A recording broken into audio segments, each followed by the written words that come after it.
नमस्कार, स्वागत है आपका ओम धर्म यूट्यूब चैनल पर। अगर आप यहाँ नए हैं तो सब्सक्राइब करके बेल आइकन क्लिक कीजिए और अगर वीडियो पसंद आए तो दोस्तों के साथ शेयर कीजिए। दर्शकों, हर मनुष्य जीवन भर अपना कर्म करता रहता है, चाहे वो बुरा हो या अच्छा। और अंत समय आने पर यही सोचता रहता है कि मरने के बाद उसे उसके कर्मों की वजह से स्वर्ग मिलेगा या नर्क। मनुष्य की ये प्रवृत्ति होती है कि वह अपने हिसाब से बुरे कर्मों की गिनती भी अच्छे कर्मों में करने लगता है और यह सोचकर प्रसन्न होता है कि मरने के बाद उसे अवश्य ही स्वर्ग मिलेगा, जबकि वो जानता है कि कोई भी मनुष्य अपने कर्मों के फल का निर्धारण स्वयं नहीं कर सकता, बल्कि मृत्यु के बाद उसके कर्मों के फल का निर्धारण स्वयं यमराज करते हैं। और वही बताते हैं कि मनुष्य ने जो अपने जीवन काल में कर्म किया, उसके वो कर्म पुण्य थे या पाप, और फिर उसी के अनुसार उसे स्वर्गलोक या नरक लोक की प्राप्ति होती है। परंतु यहाँ सबसे बड़ा सवाल यह उठता है कि यदि किसी मनुष्य को मरने के बाद स्वर्ग मिलता है तो वह स्वर्ग लोक में कौन कौन सी सुविधाओं का भोग करता है, और यदि किसी मनुष्य को नरक मिलता है तो उसे कैसी कैसी यातनाएं झेलनी पड़ती हैं। दर्शकों, आज के इस वीडियो में हम आपको इसी से जुड़ी पद्म पुराण की एक कथा के बारे में बताने जा रहे हैं, जिसका वर्णन यमलोक से लौटी कुछ कन्याओं ने किया हुआ है। पद्म पुराण में वर्णित कथा के अनुसार एक बार यमदूत कुछ कन्याओं को भूलवश समय से पहले यमलोक लेकर चले गए, लेकिन जब चित्रगुप्त ने उनके एवं मृत्यु का लेखा जोखा देखा तो उन्होंने यमदूतों से कहा कि हे यमदूतों, तुमने ये क्या किया? इन कन्याओं की आयु अभी पूर्ण नहीं हुई है, इसलिए इन कन्याओं को तुरंत वापस मृत्यु लोक दे आओ।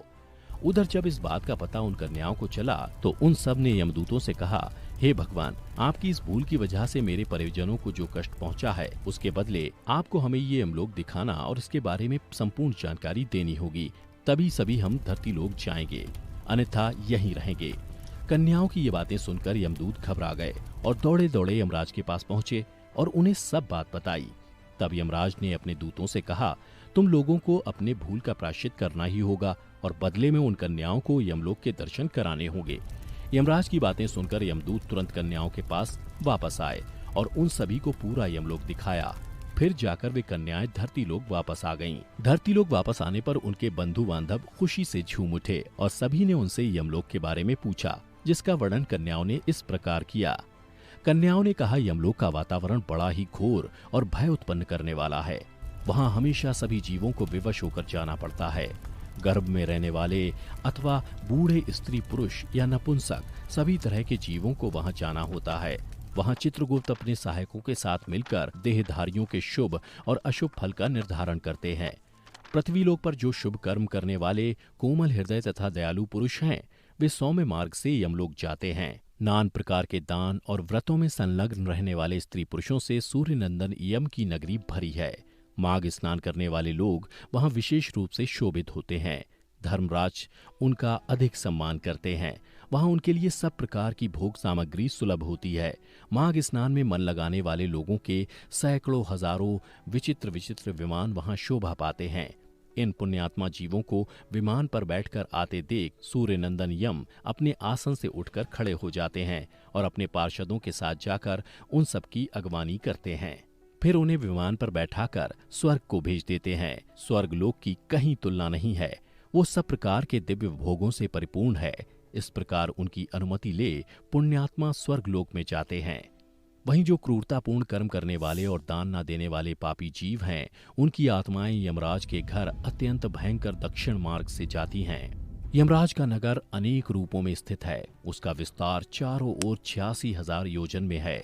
पुण्य कर्म करने वाले मनुष्यों को वह बहुत निकट सा जान पड़ता है, किंतु भयंकर मार्ग से जाने वाले पापी जीवों के लिए वह अत्यंत दूर है। वह मार्ग कहीं तो तीखे कांटों से भरा होता है तो कहीं रेत एवं कंकड़ों से, कहीं पत्थरों के ऐसे टुकड़े बिछे होते हैं जिनके किनारा छुरों के धार के समान तीखा होता है। कहीं बहुत दूर तक कीचड़ ही कीचड़ भरी रहती है। कहीं घातक अंकुर उगे होते हैं और कहीं कहीं लोहे की सुई के समान नुकीले कुशों से सारा मार्ग ढका होता है। इतना ही नहीं, कहीं रास्ते पर दहकते हुए अंगारे बिछे रहते हैं। ऐसे मार्ग से पापी जीवों को दुखित होकर जाना पड़ता है। इसके अलावा यह मार्ग कहीं तपी हुई शिला और कहीं हिम से वो मार्ग आच्छादित रहता है। कहीं ऐसी बालू भरी रहती है जिसमें चलने वाला जीव कंठ तक धंस जाता है और बालू कान के पास तक आ जाती है। कहीं गर्म जल और कहीं कंडों की आग से यमलोक का मार्ग व्याप्त रहता है। उन सब की पीड़ा सहते हुए पापी जीव की आत्माएं यमलोक में जाती हैं।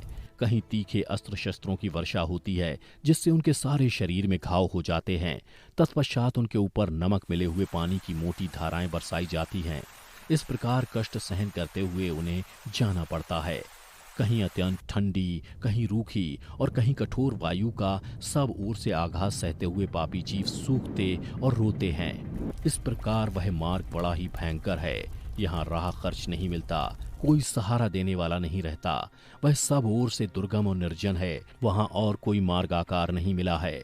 वो बहुत बड़ा और आश्रय रहित है। वहाँ अंधकार ही अंधकार भरा रहता है। वो महान कष्टप्रद और सब प्रकार के दुखों का आश्रय है।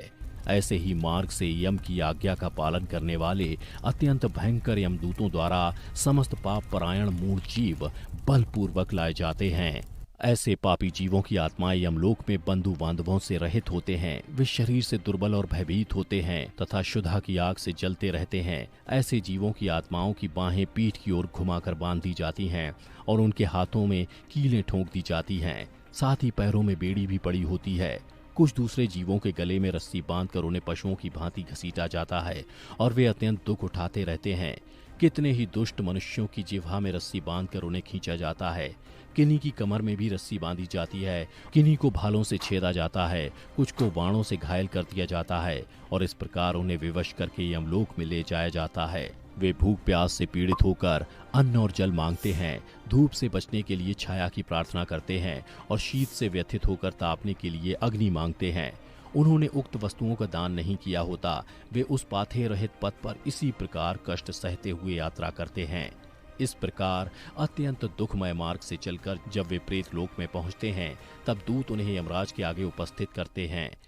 तब यमराज और चित्रगुप्त उन पापियों को धर्मयुक्त वाक्यों से समझाते हुए फटकारते हुए कहते हैं कि ओ खोटे कर्म करने वाले पापियों, तुमने दूसरों के धन हड़प लिए और सुंदर रूप में घमंड में आकर पराई स्त्रियों के साथ व्याभिचार किया।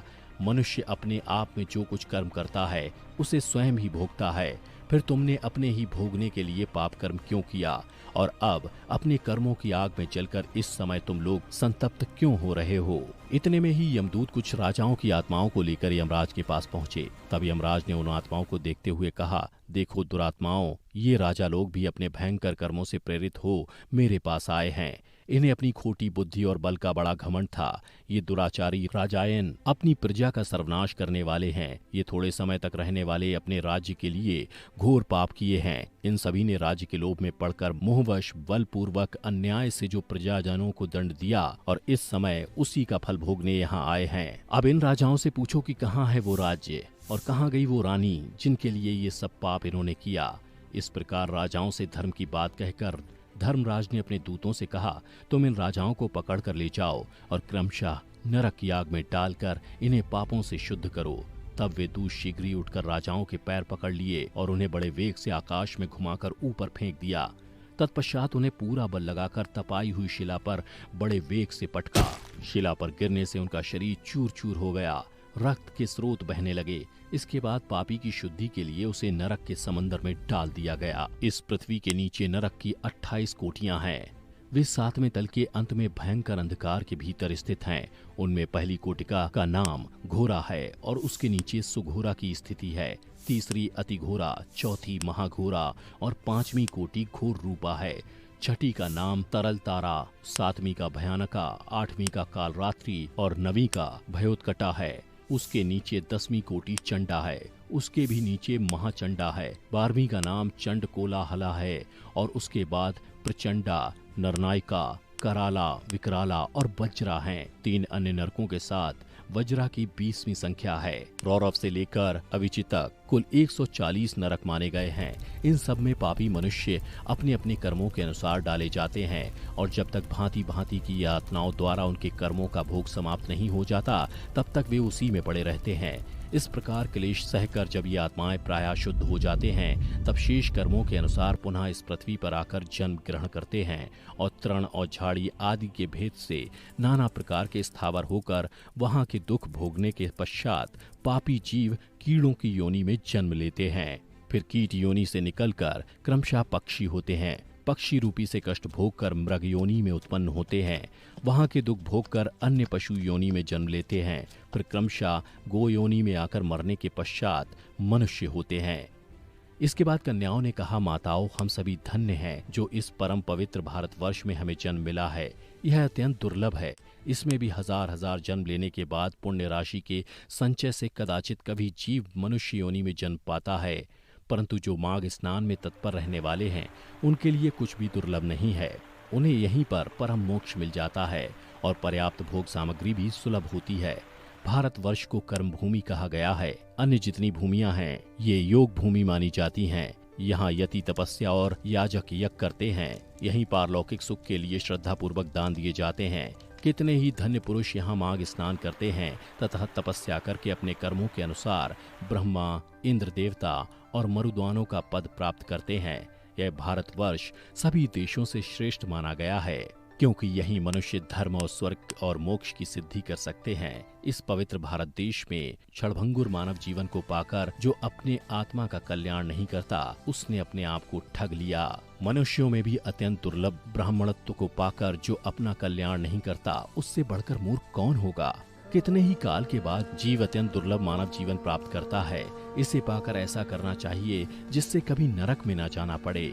देवता लोग भी यही अभिलाषा करते हैं कि हम लोग कब भारतवर्ष में जन्म लेकर माघ मास में प्रातः काल किसी नदी या सरोवर के जल में गोते लगाएंगे।